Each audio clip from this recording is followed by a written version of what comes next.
ام المومنین سیدہ عائشہ رضی اللہ تعالیٰ عنہ فرماتی ہیں کہ ایک دن حضور کا دے رحمت جوش میں تھا اور حضور نے فرمایا عائشہ جو مانگنا ہے مانگ لو۔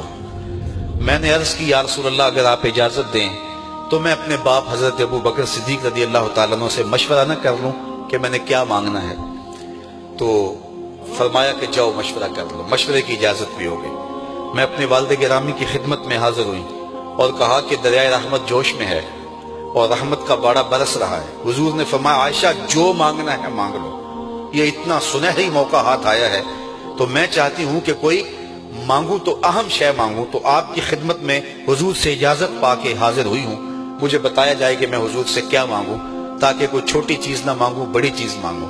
تو حضرت ابو بکر رضی اللہ تعالیٰ عنہ نے فرمایا کہ بیٹا حضور سے جا کے کہنا کہ معراج کی خلوت خاص میں اللہ نے آپ سے جو راز کی باتیں کی تھی ان باتوں میں سے ایک بات بتا دو۔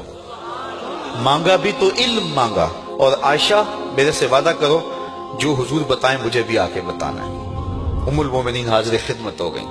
حضور نے پوچھا عائشہ مشورہ ہو گیا؟ کہا جی حضور ہو گیا۔ کہا مانگو کیا مانگتی ہو؟ کہا حضور معراج کی خلوت خاص میں جب اللہ کے حضور حاضر ہوئے رب نے آپ سے راز کی باتیں کی تو ان باتوں میں سے ایک بات بتا دیں۔ حضور مسکرا پڑے۔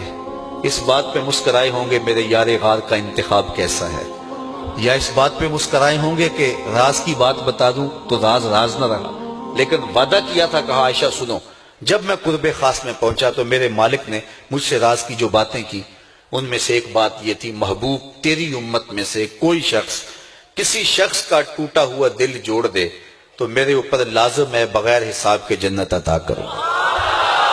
ام المومنین بہت خوش ہوئی اور اپنے والد گرامی سیدنا ابو بکر صدیق رضی اللہ تعالیٰ عنہ کے پاس آئیں اور ساری کہانی سنائی۔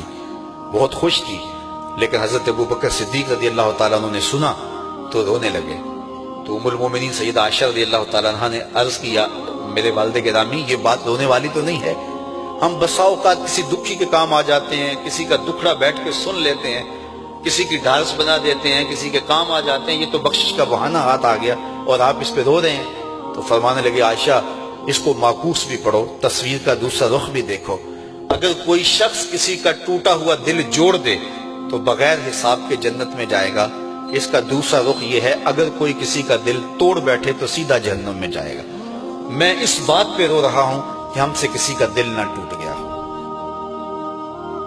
حضور نے فرمایا اللہ اس شخص کے چہرے کو تر و تازہ رکھے جس نے میرے سے کوئی حدیث سنی، پھر جیسے سنی اس کو ویسے آگے پہنچا دیا۔